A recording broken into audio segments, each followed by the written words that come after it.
Hi, I'm writer and artist Michael S Garner. I write an online comic book called Visions of the New, which you can find, or you used to be able to find it, at visionsofthenew.com. But now it is changed to MagCloud.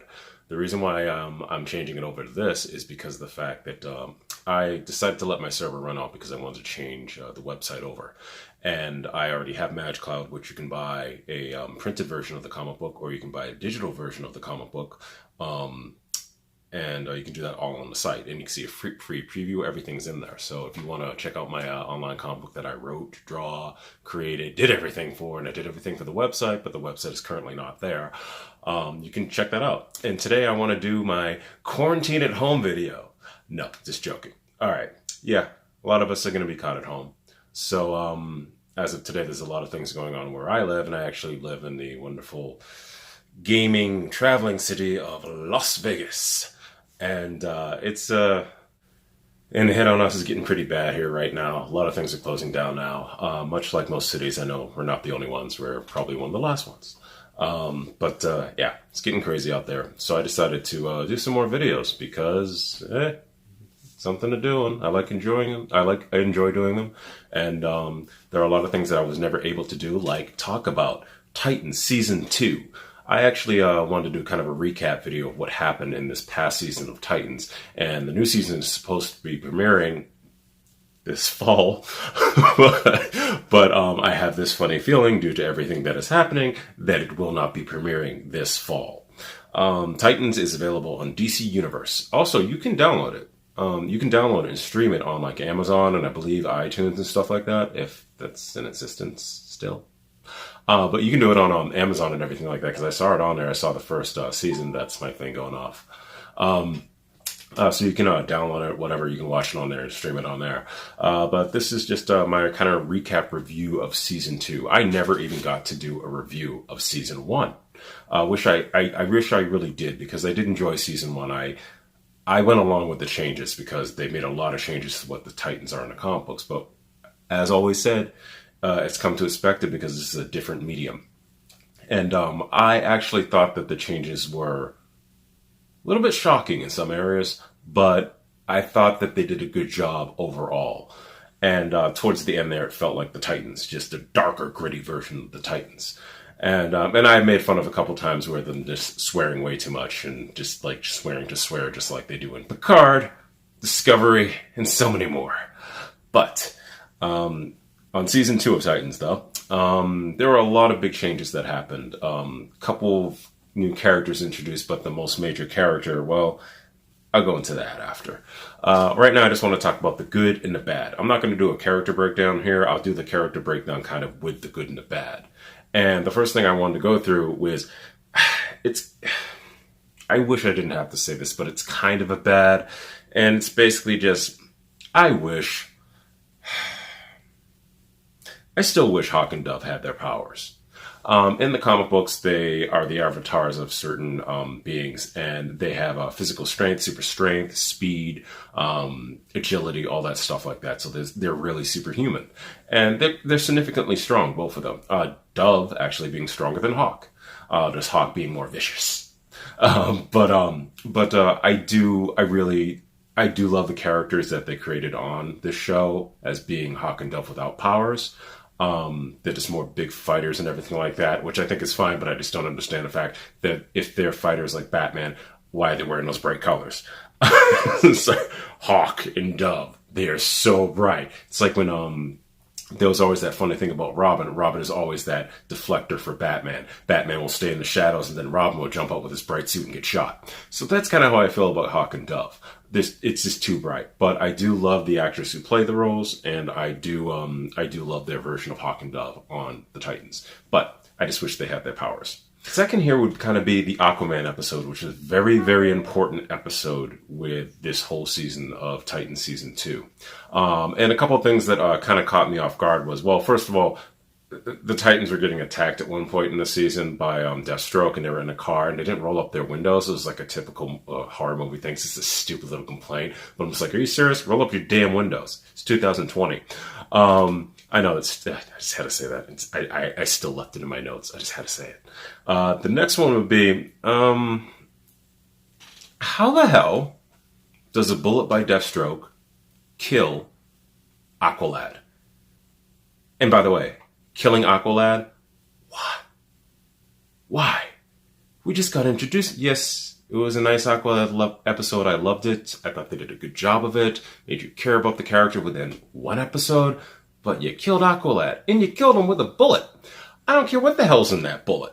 If it was Superman, yeah. And you see later on in the seasons when you have Superboy, how he hurts Superboy is that he has a kryptonite laced bullet.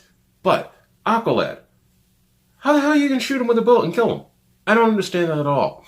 But that's what they chose to do. It just doesn't make any sense with the power set. Nothing. I just don't get that at all. I understand making it gritty, but I just don't get that. Especially with the way Aqualad is now. He's basically like Aquaman. He's bulletproof. He's throw a tank at him, he'll be fine. And Aqualad with Tempest power. Well, no, I'm not going to go there. Okay. Next one I want to go to is Donna Troy. I love her to death. I have to defend this again. I love her to death in this series. The actress who plays her and everything. But Donna Troy in the whole Titan Season 2, which I really wanted to see her fight because she was actually going to put a costume on and everything, get the red costume and everything. She was just using her lasso throughout almost the whole season. It's like everything was lasso, lasso, lasso. Nothing wrong with the lasso, but the girl can fight. She's a warrior like Wonder Woman. She should be kicking ass like that, but she's not doing that. She's using a lasso every single time. Lasso here, lasso there. That's all it is. The whole damn season. Except for that last scene, but even then, it was only 3 punches. I hate to say this. I really do hate to say this, but I wrote it in my notes as Grampy Bruce. I feel bad. I really feel bad for saying this. I like the actor. I will put his name up here. Everything. I just can't think of any of it right now. I love the actor who plays Bruce Wayne, Batman, in the Titan series. But just because of the way he looks, he just skews a little bit older than you would think Batman would be. And he's almost even kind of receding a little bit. It's just like, I just don't get that. I'm like, what? So whenever I don't even believe him as a fighter, and I feel bad for that, because I believed him more as a fighter when he was in the Resident Evil movie. I can't remember which, Resident Evil, not the last chapter. Yeah, the last chapter. He was in that one. But he was also in a lot of other Resident Evil movies. He was in part 2, and then he was in some parts he was in part 3, and then he skipped 4, and then he went back and did the last chapter. But that's just an example, and obviously he was in Game of Thrones, I believe. I wasn't a big fan of Game of Thrones. I'm sorry. Yeah, and having him play Bruce Wayne was a bit odd for this season. Like I said, I like him as an actor. He's a good actor and a great guy, but I just don't see him as Bruce Wayne, and I feel bad for saying that. Just doesn't fit the part. Just doesn't look the part at all, and I just don't believe it. At the beginning of the season, we had the fallout of what happened at the end of Season 1, which was the rise of Trigon, the evil, omnipotent, huge demon from the other dimension, father of Raven. And you know what? Nothing really happened. We got through the Trigon saga in I think it was an episode and a half. And she threw him in a crystal and it was done. I was like, really? You have this whole series and that's what you're going to do with Trigon? I understand it's a little bit expensive making the Trigon as he was physically when they brought him out as the whole demon form. But I think they did a good job of it. And I was like, really? But you couldn't do anything? You're just going to get rid of him that quickly? That was kind of surprising. And then it went into the whole drama of the whole Titans and the Deathstroke stuff. I thought it was just kind of okay, I guess we're just going to move on from Trigon. All right. And it is what it is, but I wasn't really happy with that quickness. Starfire still literally using fire. Despite people, if you don't know, the comic books or cartoons or TV shows or anything having to do with the Titans, Starfire has beams of light that she can shoot out of her hands, energy blasts, and in this series they made it literal fire, which I kind of had a problem with the first season. I'm like, she's literally fire. It makes it a little bit gritty, she's burning people, ashing them to death. But it's just the fact that Starfire, she's a cosmic being. Well, she's off-world being, and her whole rate, it's just stupid. At this point, it's just stupid. And making a beam of light as opposed to making control fire and special effects shouldn't be that much different in expense. as far as I know. So I don't know why they chose to keeping it as fire as her main power. Finally, we have Nightwing. I thought it was too soon. I know it was coming. They said the announcement that it was coming, that Nightwing's coming, but I still thought it was kind of soon. And to the credit of the people who made the costume, I think the costume's fine and everything like that. A little bit front heavy. Down there. But it was, yeah, and I love Brandon Thwaites. Love this boy. Love this guy. Love him as Robin. I just thought that I wish he was Robin just a little bit longer, but they did a good arc and everything like that, where he went to jail because he felt like a bad person and everything that happened with the Titans, and I can't even remember right now. And it was kind of this redemption thing, and then it became Nightwing. But it was a little bit, that was another thing that was very, very quick, much like the Trigon thing. And now we're going to talk about the good of this season. One big thing that I really like about this season, first thing, Superboy. I'm a huge, huge Superman fan, and I really wanted to see Superboy in live action for a very long time, because I even I grew up with the Superboy live action TV show, which I don't care what the hell you say. I love that show. It was made for kids and everything like that. I had a limited budget, but you know what? They did things that in that show that stemmed off and became part of Superman lore later. Things like Red Sun. I don't understand that. But they did that in the Superboy TV show in the 80s. And that came out before the Red Sun comic book. I will discuss that in the Red Sun video. But going back to this Superboy from Titans, I thought the actor was great. He did a good job. They did his version of Superboy, which was a Superboy for the Titans world, which is more of an innocent person, which is kind of weird because what they skewed to, like in Young Justice, was a angry Superboy who eventually went through that anger but still has those issues. This Superboy seems to be innocent and naive, but when down to the mark, he becomes tactical, and I like that part. And his whole episode, it was probably the best episode of Titans ever, period, ever, since they started. Little bit biased, but I think it was. Oh, and I think it's really funny that this show seems to do the opposite of what shows have done in the past and throughout history, where they objectificated women. It was always about women. Oh, I'm going to show some top. I'm going to show some booty. But in the Titans TV series, it seems to always be about the guys. And that was so much more prevalent with Superboy himself. I have not seen Superboy's ass so much in my life until this show came around.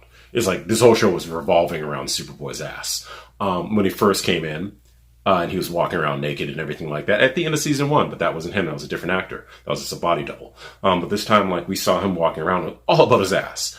And then, even when Firestar was reviving him after he got shot by the kryptonite bullet, everything burned away and he was naked. He had no more clothes on. And what was the main focus? His damn big ass, his big bubble ass, to give him credit. But it's just like, it's funny. It's just funny that they're going the opposite way with the show. And there's so many beautiful women on there. They just don't do it with them, which is good. Let the guys take the hit for once. The takedown of Dr. Light. Dr. Light in general I thought was okay. He's kind of hokey for the show, but I do like the fact that he was pretty damn powerful. And he should be able to go toe-to-toe with the Titans because he's the main villain. But the takedown of Dr. Light, which began with Donna Troy, Wonder Girl, and Aqualad going at him, 1-on-1 or 2-on-1. I like the fact that later they brought in the other Titans and they were able to take him down. That takedown was nice, but I just didn't like the fact that, once again, this is a power thing, like who has the most power, who's more capable, and the Titans are all capable, but if you have Aqualad and you have Wonder Girl in the room, they should be able to take him. And I thought that was kind of funny. I'm like, it's better, but they weren't, and then that was a little weird, but I did like the whole takedown in the whole, and it was great to actually see them fight him. Every single time Donna Troy was on screen, I was happy. From the fact of even the actress who plays her, I love the fact that she kind of always gave off that vibe to me of Kristen Kiewitz, who played in Smallville, and I love her to death, and I wish she would get more major work. And this actress has always reminded me of her in a good way, and I just love seeing her on screen. On that note, I did love the fact of the romance between Aqualad, and Wonder Girl, Donna Troy. That whole episode itself, it got me. It didn't get me as much as the Hawk and Dove episode, where they showed the rise of Hawk and Dove basically in this universe. I thought that that was incredible. This was on par, but not quite there. And it was a little bit reminiscent of what happened with Aquaman and Wonder Woman in the Flashpoint storyline before things went nuts. But you can see the Flashpoint, you can see that animated thing, and it's pretty much like the comic book in a 2-hour format. Going into Hawk and Dove, I did love their up and down relationship this season. It just gave you more layers of what was happening with them and everything like that. And like I said, I do, despite the fact that they don't have their powers, I do love them as a couple, and I do love them in this show. Also, you know what I love a lot? Crypto, the super dog. Crypto, even though he didn't get that much to do when he should, because he's basically a Kryptonian dog, although this world it's a genetically, I don't know how they're going to explain that. Is a clone, that is put it in dog DNA. I don't know what it is. But it was cute to see Crypto every now and then just break out and fight everybody.